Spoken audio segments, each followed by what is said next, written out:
Kui te ise mõtlete oma rolli peale, siis kes on teie mantlipärija? Te mõtlete lausa isiklikult. Minu mantlipärija on noor, maailmahuviline, tark ja hea neuroloog. Võib-olla tehismina. Selles mõttes, et ega ei saa siin teisi inimesi osaldada, et tuleb teha digitaalne teisik, kes teab kõike täpselt, mida ma olen kirjutanud ja mõelnud ja siis jätkab seda, et ma võib-olla kedagi seda üle ei annaks nii sama lihtsalt. Ma arvan, et mul ei ole ühte mantlipärijat ja see järelkasvu roll või olemus on minu jaoks hästi oluline. Ja mulle väga meeldib teha koostööd noorte teadlastega ja neid siis nii-öelda aidata teele, mis on neile ainuomane, mitte siis ilmtingimata teha seda teadust, mida mina täna teen. Kirjeldage, mis motiveeris ja pani teid otsustama, et doktorantuuri tulla? Ma juba gümnaasiumis tegelesin väikest viisi teadustööga, et see on siuke loomulik jätk siis sellele. Mida peaks tegema ülikool teisiti, et tudengid või noored tahaksid siis siduda ka oma karjääri rohkem ülikooliga? See on nüüd tõesti küsimus sellepärast, et teadlase karjäär ei ole nii hea sissetulekuallikas, et see on muidugi ülikooli ülene probleem, et mitte ainult teaduskond ja ülikool, vaid ma näen siin ikkagi panustamist riigi poolt. Ma arvan, tule Eesti riigis ei osata väärtustada piisavalt doktorikraadiga inimesi. Need noored inimesed, kes peaks doktoriõppesse tulema, et nad ei saa aru, et mis on see lisandväärtus ja et miks nad peaks selle pingutuse tegema, et seda kraadi saada. Ja seetõttu on nii palju muid variante, kuidas ennast teostada. Aga mis peaks muutuma selleks, et tudengid kaaluksid rohkem doktorantuuri tulemist, oma karjääri sidumist ülikooliga just nimelt? Ma arvan, et me lihtsalt ei tea praegu, mida me liiga palju selle doktorikraadiga teha saaksime, ja mis väljundaid see meile toob. Ülikool võiks tegelikult minu arust soodustada interdistsiplinaarsust ja see ei ole mitte ainult ülikooli teema, vaid see on ka laiem riiklikul tasemel või üleüldse Euroopa tasemel see, et kui siin oli see COVID-i pandeemia oli, siis lõpuks suudeti lisaks arvuteadlastele, bioloogidele kaasata ka psühholoogid ja sotsioloogid. See võttis kuramuse kaua aega, et näha seda, et inimesi hinnatakse üks asi ja et nad võivad kaasa lüüa ka teistes valdkondades, kui nad viitsivad õppida. See on ka loomulikult eeltingimus.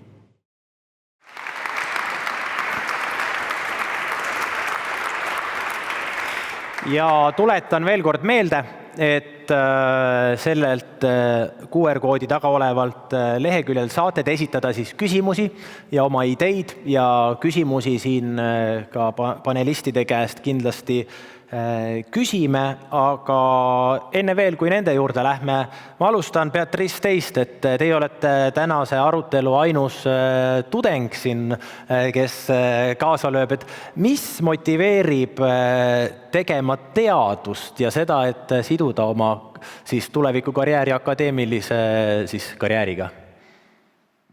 Ma arvan, et see võib-olla minu generatsiooni põhimõte on just see, et see missioonitunne, et midagi anda tagasi ja ühiskonda suuremalt panustada, mis on see kõige esimene.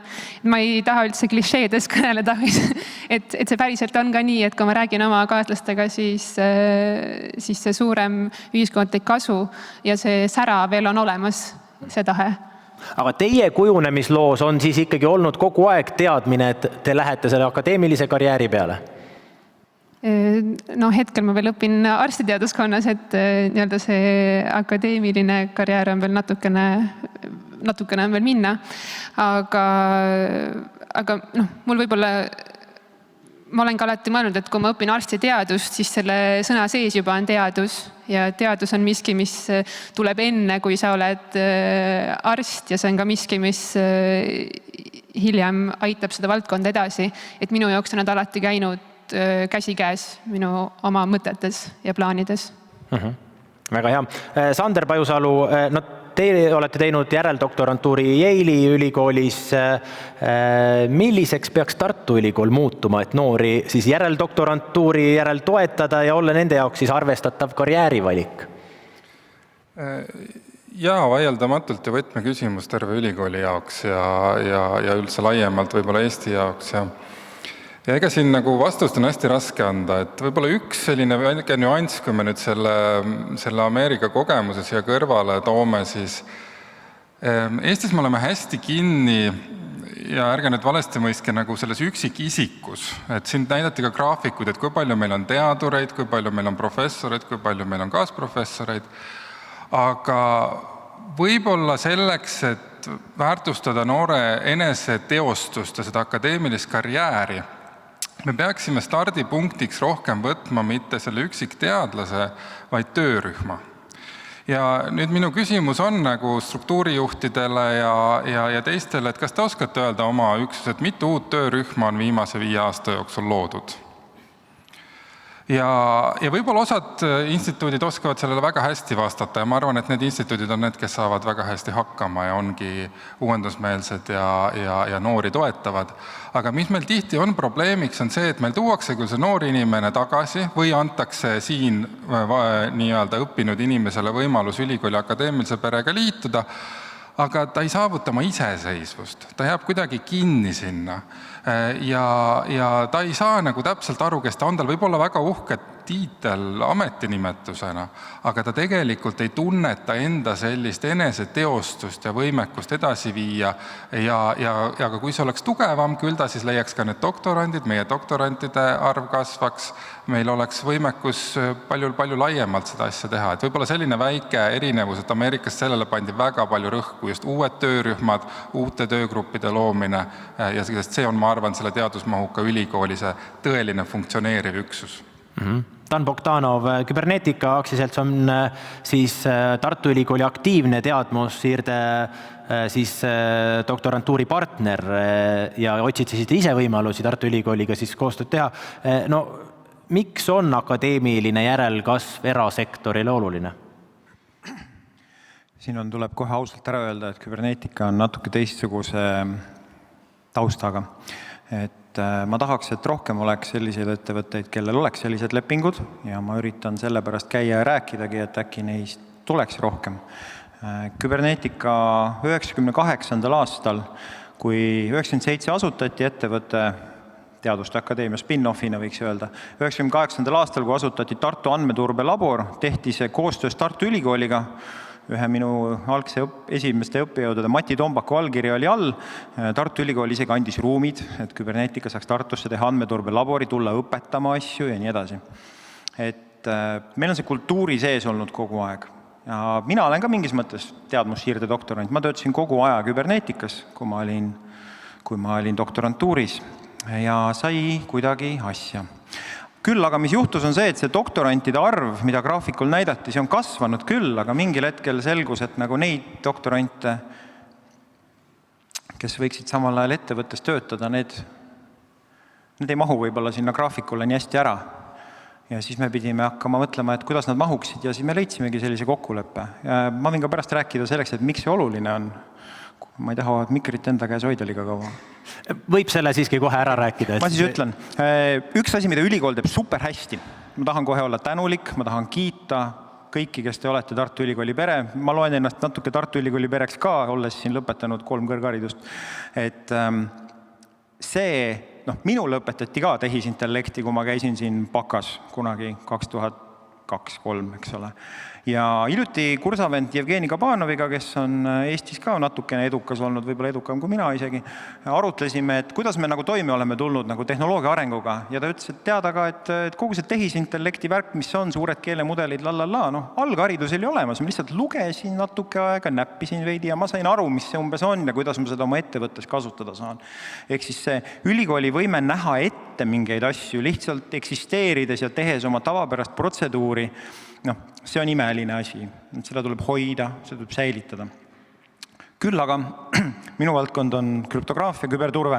Ja selles valdkonnas on nii, et praegu, kui sa oled matemaatik, siis sa lähed üldiselt AI tegema. Mis tähendab seda, et mul lihtsalt ei tule piisavalt inimesi, keda tööle võtta. Ja seetõttu tuli neid ise õpetama hakata rohkem. Nagu õpetate välja ja nad lähevad ikka AId tegema? Ei no, nad teevad siis meil AId, nad teevad turvalist AId, nad teevad sellist, millele me saame Eesti e-riigi tulevikus üles ehitada. Noh, see on ka suurepärane. Katrin, no miks on akadeemilist järelkasvu riigi vaates vaja ja kuidas seda siis ikkagi soodustada või soosida, kuidas nügida sinna suunas? See on isegi narr küsimus küsida, miks riigi akadeemilist järelkasvu vaja, et arvestades, mis valikuid me Eestis oleme teinud, mis strateegilised sihid me endale oleme seadnud, et meil on vaja hariduseks, meil on vaja majanduseks, meil on vaja tervishoiuks, julgeolekuks. Kõik see ei püsi ilma teaduseta ja teaduse järelkasvuta, aga põhimõtteliselt, mis riik saab teha siin, et nagu Kristina ütles, et ma arvan, et riigi ülesanne on luua see selgus ja stabiilsus, et teadus on Eesti riigis väärtustatud. See ei ole hüplik, et täna teeme, homme ei tee, täna vähendame, homme suurendame, siis jälle hoopis mujale suuname, et tekitada seda stabiilset keskkonda. Ja julgen visata siia saali ka sellise väite, et ma arvan, et Eesti riik teadusesse ei pane vähe raha. Õieti Euroopa riikidega võrdluses oleme me üks kõrgemaid teadusesse raha panevaid riike. Küsimus on, kas me kasutame seda targalt. Ja see on see koht, millega me peame tänases päevas tegelema, et kas see raha, mida Eesti riik teadusesse paneb, jõuab teadlaseni ja jõuab tulemuseni, et see on see koht. No oskab keegi vastata, et kas see jõuab õigesse kohta, Sander? No kindlasti jõuab, selles mõttes, et meil on väga palju ju head teadust ja häid inimesi lihtsalt, kuidas seda nüüd mõõta, et kui hästi ja kui edukalt, et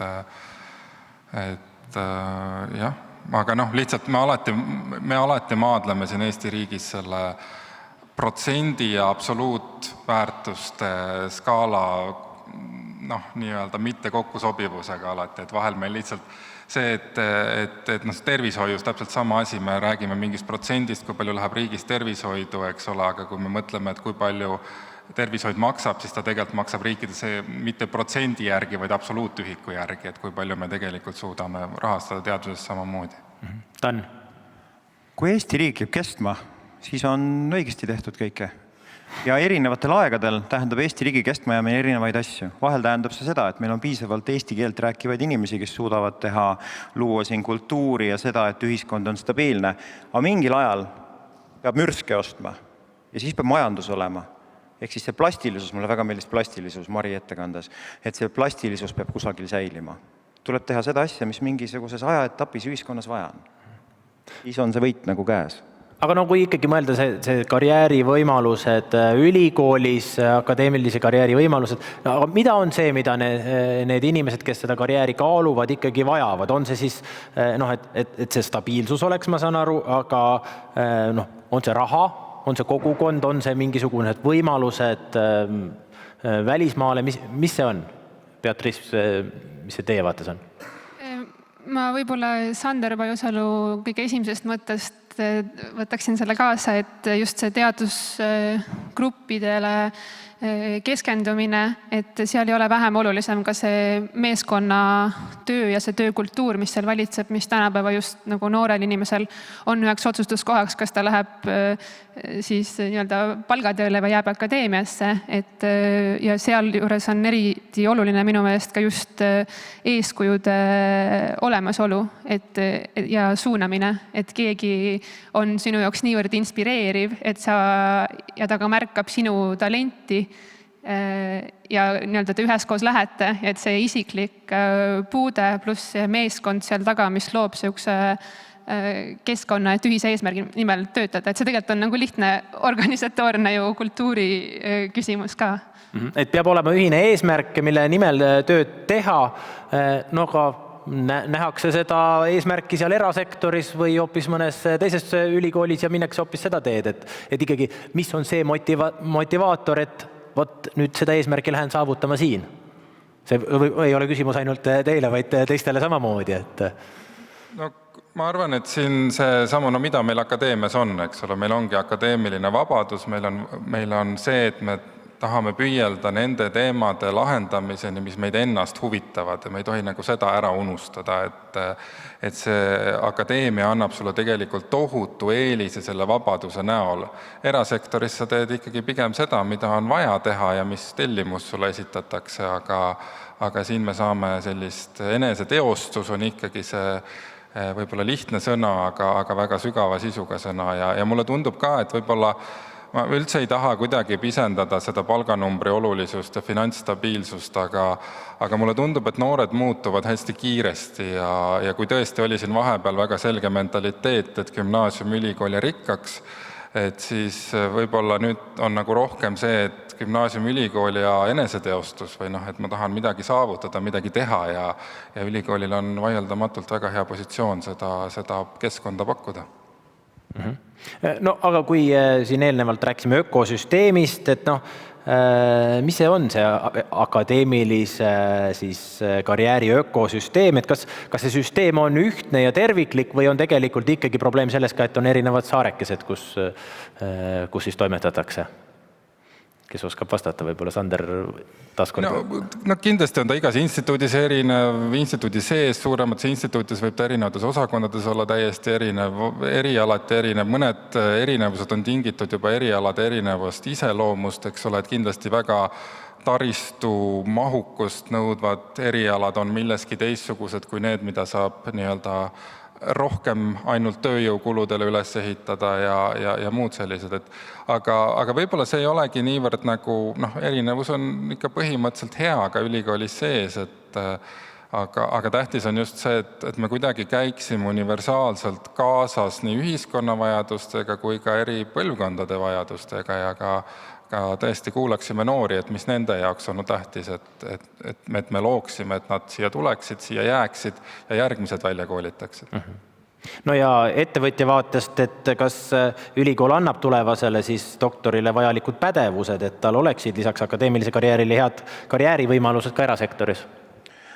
Nagu mainisin, eks ole, see oskus õppida, oskus ennast rasketest asjadest läbi närida on miski asi, mis on nagu doktorantuuris universaalne sõltumatult sellest, mis erialal me käime, eks ole.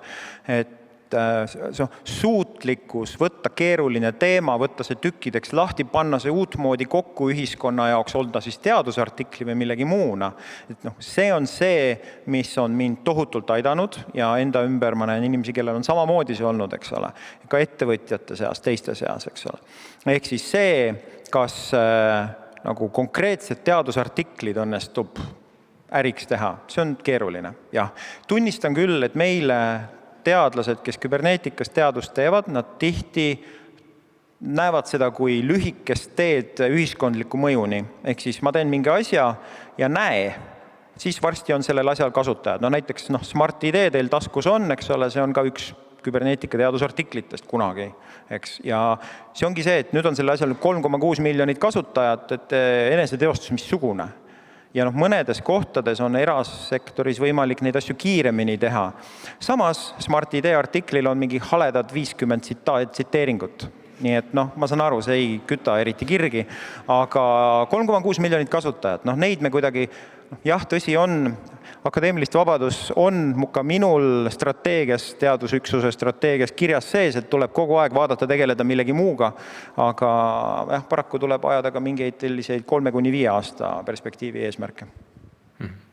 Katrin, et mis kõige kriitilisemad valdkonnad on, kus peaks seda järelkasvu tagamist siis intensiivsemalt tagama või seda kaasa aitama, et mis need on need valdkonnad? Ministeerium küll ei saa öelda, meil on see akadeemiline vabadus nii kõrgel, nagu näete teisel kohal, et kui me praegu tuleksime ütlema, et me tahame, et Tartu Ülikool lõpetaks selle asja õpetamise ja õpetaks hoopis seda, siis ilmselt me läheks teiega tülli. No aga mingi sisend ju peab kuskilt tulema, on see siis... Akadeemilise vabadusega tuleb kaasa see vastutus. Et selles mõttes see akadeemiline vabadus saab suur olla siis, kui seda vastutust targalt kasutatakse ja päriselt hinnatakse ja kaalutakse, mida riigil on vaja, kus kohas see puudujääk on ja sinna see puudujääk tuleb.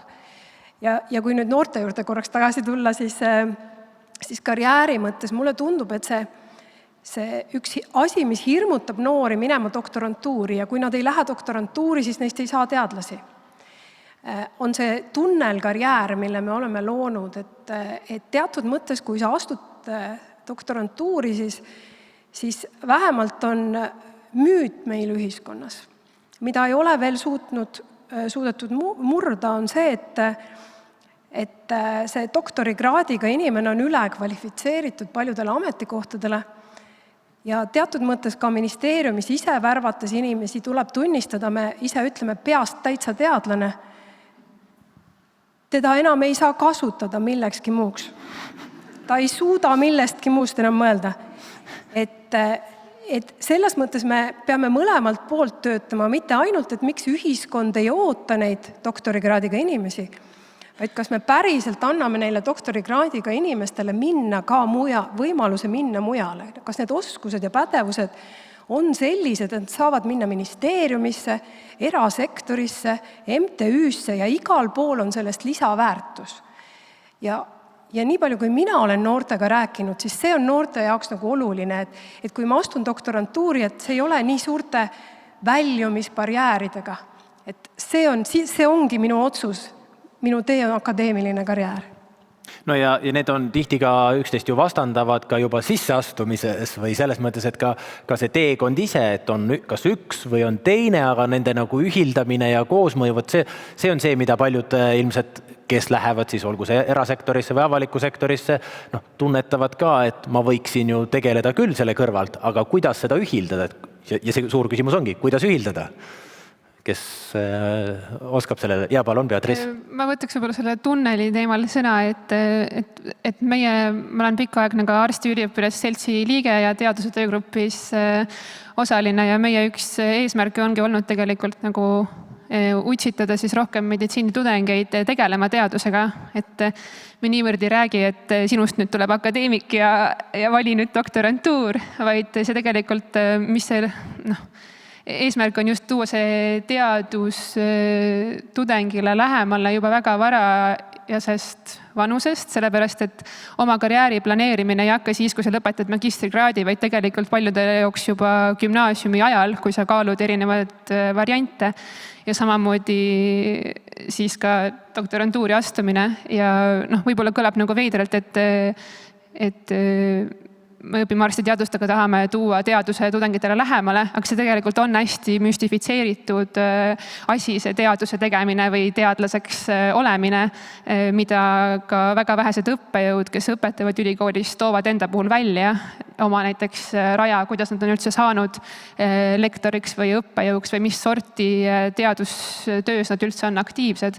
Et seda väga ei kuule, see tundub siuke müstiline asi, pigem on kiire ei tulema kaaslaste seas, kui räägime näiteks teadusest või teaduste tegemisest, et seda nagu kardetakse, see on müstifitseeritud, sellest ka õppe jooksul väga palju ei räägita, just sellest, et mis sinu see edasine teekond võiks olla, mis need variandid on või ennast ka eeskujuna tuues õppejõuna, et vaadake, mina tegin seal ja seal, õppisin, käisin, nägin maailma, tulin tagasi, et siukseid nagu kogemuslood on võib-olla just need, mis noori ka tegelikult innustavad ja sellega peaks juba alustama väga varakult, mitte siis, kui juba on see nagu nii-öelda nöör käest ära tõmmatud. Väga hea. Ja Sander? Ma tahtsin ühe ääretult positiivse näite viimasest aastatest tuua, et on tegelikult doktoriõppe reformiga tagatud selline paindlikkus doktoriõppes, näiteks tervishoius või meditsiinis töötab ülihästi. Et on võimalik teha tegelikult osaajaga doktorantuuri, teise osaajaga näiteks residentuuri ehk eriarstiõpet, nüüd veel need teadmussiirde mehhanismid siia veel juurde, et me ei ole nii, et kaod 4 aastaks ära kuskile ülikooli ja sind enam pärast sealt tagasi kätte ei saa, et nüüd on natuke teise positsiooni vaade sellele, aga ma arvan, et see on väga palju edasi aidanud ja seda paindlikkust loonud ja see on ka üks võib-olla, miks mina nagu tagasi tulin, mis mulle Tartus väga meeldib, on see, et ma ei pea iga hommik tööle tulles nüüd mõtlema, et kas ma nüüd praegu teen seda kliinikumi tööd või ülikooli tööd, et väga paljuski see on ikkagi üks ja see sama asi, et ma saan neid kokku kombineerida, ja selle vastukaaluks näiteks käisin 1,5 aastat tagasi Soomes Turu ülikoolis, küsisin, et kuidas teil siis haigla ja ülikooli haigla ja ülikooli suhe on ja siis vaadati, et väga lihtne, see puudub. Et meil on ikka palju paremini see asi. Tan, kuivõrd teie näete seda, mida Katrin siin välja tõi, et nii peasteadlane, et kasutuskõlbmatu põhimõtteliselt? Mina ei oleks julgenud nii võib-olla öelda, aga küsimus on see ongi see, et kui sa teed piisavalt keerulisi asju, küberneetikas on mõned teadlased, kelle puhul me näeme vaeva, et leida neile tööd, mis oleks neile huvitav. See on raske. Selleks me peame vahel võitma mingi Ameerika Ühendriikide kaitseministeeriumi mingi lepingu, sest seal tahetakse nii sürreaalseid asju aeg-ajalt, et siis meil on õiged inimesed. Ja siis on 3-4 aastat tuleb imelisi asju välja. Super. Ja siis on natuke aega on see, et vabandust, nüüd tuleb teha jälle nagu tavalist teadust. Ja siis on nagu kurb. Et mul on nagu pigem see probleem, et vahel nagu teatud erioskused, et nende nagu elus hoidmine vajab aeg-ajalt mingit sellist keerulist ja huvitavat ülesannet, mida lahendada. Ja siis nende ülesannete leidmine on raske, sest et neid tellijaid eriti ei ole, kes nagu vajaksid mingit formaalselt verifitseeritud miskit võrguturbe mingit süsteemi, seda ei osata küsida keegi. Ja see ongi see, et kui palju siis on mingi teadusjuhi ülesanne käia ja seletada, et vaata, meil on sellised uued teadustulemused, sellega saaks teha seda, kas lähme. Ja vabandust, ma lähen nüüd tehnoloogia siirde plokki natuke sisse sõidan niimoodi. On see, et suur osa sellest on see küpsuste teema ja tehnoloogia siirde organisatsioonid Euroopas on ikkagi suhteliselt ebaküpsed veel. Mul on mõned lemmikud, keda ma tahan kiita. Üks on Euroopa Kosmoseagentuur, kellel on see ilusti väga paigas. Sul on selline tehnoloogia, sellest tehnoloogia valmidustasemest siia maksab nii palju. Vaja on selliseid inimesi. Nüüd on sul valvadus kõrgem, nüüd on sul vaja äriinimesed kõrvale tuua, ainult tehnoloogiaga ei saa enam edasi. Okei. Ja pean ütlema, et EISil on ka paar asja päris hästi välja tulnud, eriti mis puudutab tehnoloogilise valmiduse taseme haldust Eestis ja sellega seonduvaid nõudeid, et see erinevad etapid vajavad erinevaid oskuseid. Peast täitsa teadlaseid on vaja, aga kui sa tahad ühel hetkel, et see peast sa ei saa kliendi juurde saata seda inimest. Kasutuskõlbmatu ikkagi. Ei saa. Samas jällegi, kui sa lähed Singapuri, siis Singapuris riigi asutuse juurde lähed müüma midagi, siis sul peab olema keegi kaasas, kes on targem kui nemad. Ja nad on kõik nii kohutavalt haritud. Nad on kõik lääne magistritega ja neile sa pead neist kuidagi üle olema intellektuaalselt, mis on väga raske. Ja siis on seda peast teadlast vaja? Ei, sul peab keegi kõrval olema, kes ütleb, et jaa, loomulikult see teoreem seal näitab selle ära, et selles mõttes, mis me saame teha on ainus viis, see, kuidas meie seda teeme, et teised on vähemalt 30% vähem efektiivsed. Mic drop, niimoodi. Sander, kuidas muuta need peast teadlased siis kasutuskõlblikuks? Me kuulsime ühte näidet. Selles mõttes, et igal isikul on oma tugevused ja oma rollid ja ma arvan, et see on jälle see meeskondade mõte või et meeskonnas lihtsalt peavad olema erinevad kompetentsid, oskused ja isikuomadused kombineerunud hästi kokku. Ja selles mõttes, mis on veel nagu teadlaste puhul ju huvitav, et kuidas teadlasi mõõdetakse. See bibliomeetria on siin ikkagi teema, aga mõned rahvusvahelised, kindlasti teil on kõigil oma erialadel neid näiteid, mõned väga-väga edukad teadlased on tegelikult lihtsalt geniaalsete juhi omadustega nii-öelda meeskonnajuhid, kes selle baasilt on selle nii-öelda tööle saanud ja see on ka omaette väärtus. Väikse märgipidibiomeetria kohta tahtsin öelda. Enne toodi ilusti välja kogu see, tegelikult teadus on kriisis, see masspublitseerimine. Üks suur AI konverents, 29 000 esitatud artiklit, 20 000 on Hiinast. Üks konverents. Nii, täitsa lõpp. Mismoodi me üldse elame edasi? Meie teised, kellel on mingid 20 artikliga konverentsid, mis numbrid kohutavad. Jaa, aga kui nüüd mõelda ikkagi selle peale see esimene küsimus, mis kõlas seal videos ka inimestele, et kes on teie tulevane mantlipärija, siis kui me selles vaates nagu mõtleme, siis tuleb ikkagi ju teha tööd sellega, saan ma õigesti aru, et kõigile nendele teadlastele, kes siin akadeemilist karjääri teevad, et neil oleks see mantlipärija, et see jätkuks. Kas see on põhimõtteliselt müügitöö, mida tuleb teha? Beatrice? Ma tegelikult ütleksin ja nõustuksin taaskord Sander Pajasaluga, et see on tegelikult nagu juhtimisprobleem, et ma näen seda ka ise teadusgruppides, kus ma olen töötanud, et sellele ei pöörata piisavalt tähelepanu. See, kuidas sa hoiad oma inimesi, et nad oleks nõus sinu jaoks nii-öelda kõik välja panema. See, et sa leiad selle sobiva rolli, millest Dan mu kõrval rääkis, et mis see võiks olla just see, mis selle inimese täist potentsiaali ära kasutab. Et see ja pluss ka tagasisidestamine, mis minu meelest on järjest olulisem, mida ka Kristjan Kallas tõi välja, et see on just see nagu muutub nagu mõõdikute põhiseks, aga tegelikult tagasisidest ma ootaksin pigem seda, et kui ma esitan mingisuguse töö, siis ma saan sinna isiklikku tagasisidet, mis toob välja minu tugevused ja nõrkused ja kuidas ma neid saan edasi arendada. Aga mis ma saan arstiteaduskonnas on tihtipeale valikvastustega eksam, said A. Et see ei anna mulle küll mitte midagi. No hea Aine oli. Katrin, pane. Ja minu meelest ka üks probleem meil on, arusaadavalt läheb kogu aeg paremaks, aga mida me võiksime oma teadlastele, oma doktorantidele juba õpetada, on siis see oskus inimesi juhtida. Ükskõik, kas nad jäävad teadlaseks või lähevad kuhugi mujale. Et tõepoolest mulle tundub noorte väärtushinnangud, mis on muutunud väga oluliselt viimaste aastate jooksul, põrkuvad väga kõvasti selle traditsioonilise juhtimisstruktuuriga, mis ülikoolis on, see hierarhiline, teatud mõttes jäik, teatud mõttes see ootab noortel sellist pühendumist, väga suurt, üsna viletsat töö ja isikliku elu tasakaalu. Kõik professorid siin saalis ütlevad kindlasti, mis mõttes. 10 aastat ma magasin laboris. Nemad alustavad praegu, teevad sama.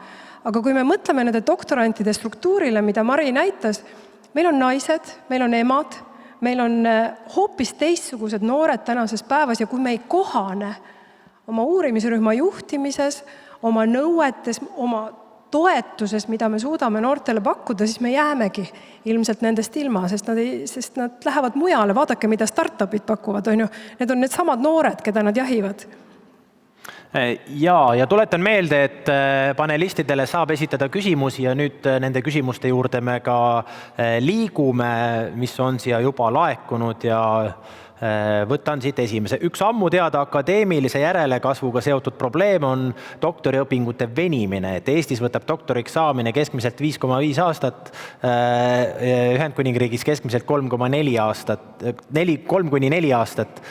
Rektorid on kokku leppinud nõuded doktori tööle, mis ei eelda enam 3 eelretsenseeritud artikli olemasolu. Ometi on ülikoolid, sealhulgas Tartu Ülikool, visalt sellest kinni, et kas oleks aeg muutuseks? Sander? Ma ütlen, et siin jällegi, jah, ma teoorias olen ju nõus sellega, et põhimõtteliselt, et me peaks hindama sisu ja mitte vormi ja nii edasi, aga see on natukene komplitseeritum teema, ma usun, kui see, et mitu artiklit ja mitu mingit muud asja, et see hästi raske erialade vahel võrrelda ja mingisse ühte vormi siin panna, et selles mõttes ja ma kardan, et siin see AI on ka üks väga suur oht, kui see lihtsalt see tootmine muutub hoopiski lihtsamaks, eks ole, et meil ei ole tegelikult probleem 3 artiklit, 3 päeva ja valmis, eks ole, ja et me peame ikka väga sellest sisust lähtuma, aga mitte nagu liiga lihtsalt ka järele andma, sest et tegelikult üks asi, mida me ei tohiks kuidagi lasta lubada, on doktoriõppe devalveerimine või et me kuidagi, et meie see kvaliteedimärgis sealt ära kaoks. Kellega me võrdleme seda? Selles mõttes, et teistes riikides on doktoriõpped hoopis teistsugused. Näiteks, et mõned, meil on hiljust tuli meile tööle järeldoktor, kes tegi Eestlanna tegi University College Londonis doktorit, tema doktoriõpe, kõik oli hoopis teistsugune, selles mõttes kaitsmise protsess, ettevalmistamise protsess, õppetöö protsess, eks ole, et me nüüd ühildame seda kõike, see on kõik suurepärane, oskused ja teadustöö on suurepärane, eks, aga mis on see lävend? Ma olen nõus sellega, ma ka käin tihti kaitsmistel meie omadel või siis ka teistel ja sa näed kaitsmisel, kas ta on doktor või ta ei ole tegelikult, sa saad aru. Kas ta oli valmis või ta ei olnud või ta lihtsalt jooksis õppekava ennaktempos läbi ja nüüd tal on see diplom. Aga kas ta oli nagu see doktor, eks ole, et vahel ei ole. Absoluutselt, aga ja näiteks mulle tundus, mis minu kogemus Ameerikast oli, et seal, ütleme, doktoranti suhtuti palju rohkem kui sellisesse, nimetatigi studentiks, eks ole, et meil on ikkagi noorem teadur, seal oli student, et väga-väga erinevad, aga ma arvan, et see põhiline on just see, et mida sa ootad. Et kui meie ootame, kui me loeme näiteks järeldoktorantuuri selliseks loogiliseks järgmiseks etapiks, me ei pea seda tegema, aga oletame, et me teeme, siis doktorant peaks lõpuks olema see, kes järeldoktorantuuris hästi hakkama saab.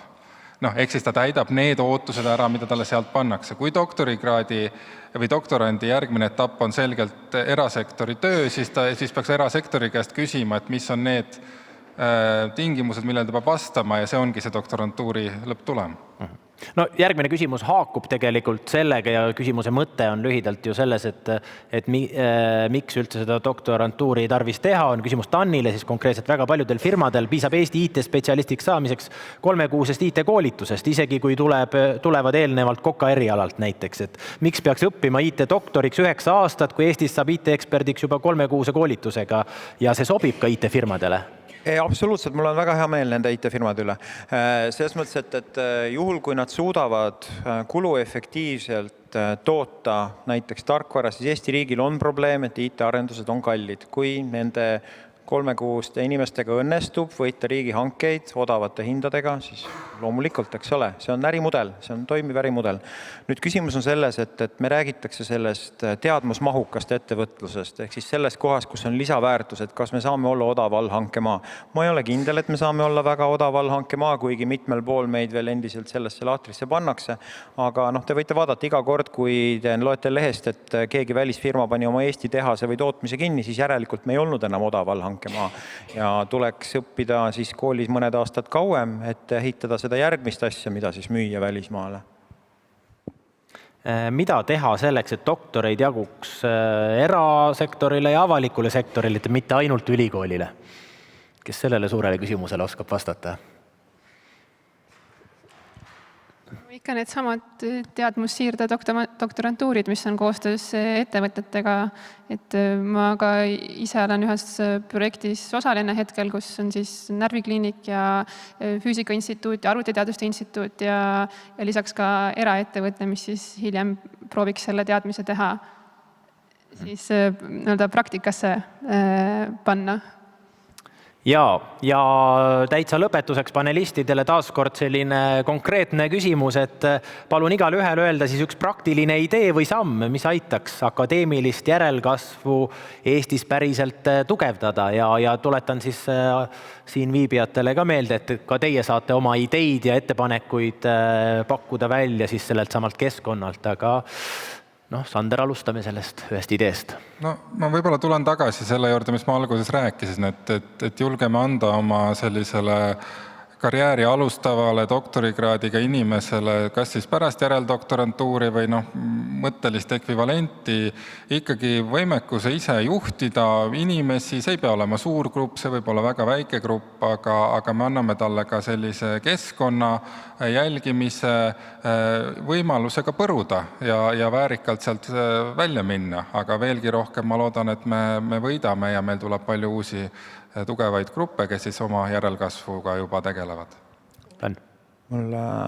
Minu doktorantuuri juhendaja koduleheküljel, selline asi on veel olemas, veebilehed inimestel, on üks graafik, ja see on selline voodiagramm, vooskeem, kus on nagu kirjas, et kuidas teha magistrikraadi, doktorikraadi ja nii edasi. Seal on mõned sellised asjad nagu käi seminaris ja nii edasi. Doktorantuuri juures on seal mõned lisapunktid. Küsi oma juhendaja kohta, et kas ta on vaimselt stabiilne. Ja siis, et kui vastus on ei, siis küsi järgmine küsimus, et kas sulle Vene ruletti meeldib mängida. Kui jah, siis astu doktorantuuri. See on karmilt sõnastatud, eks ole, aga see osa, milliste küsimustega vahel doktorantuuris pead nagu toime tulema, siis keegi, kes on seal stabiilselt sinu jaoks olemas ja vajadusel lohistab su sealt läbi, kui sa ise mingil hetkel enam ei jõua. Et see osa on vist vajalik.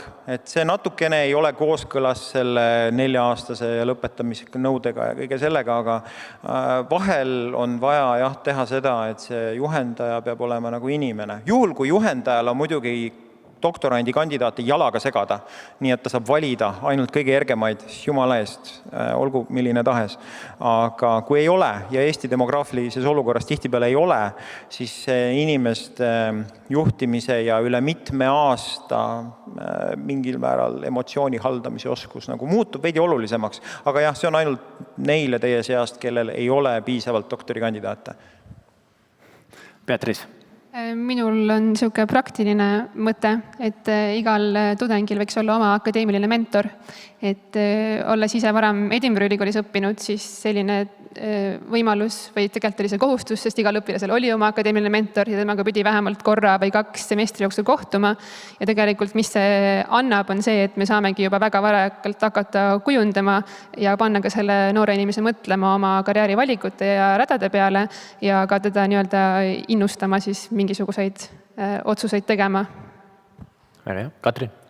Ja mina toetaksin väga, mida Sander Pajusalu ütles, et kui me suudame doktorantidele lisaks siis sellele teaduslikule oskusele anda kaasa need oskused, juhtimisoskused, iseseisvalt toimimise oskuse, kriitilise mõtlemise, kõik need asjad laiemalt kui see üks kitsas teadusvaldkond, siis me tegelikult ühest küljest tundub avame neile võimaluse lahkuda ülikoolist.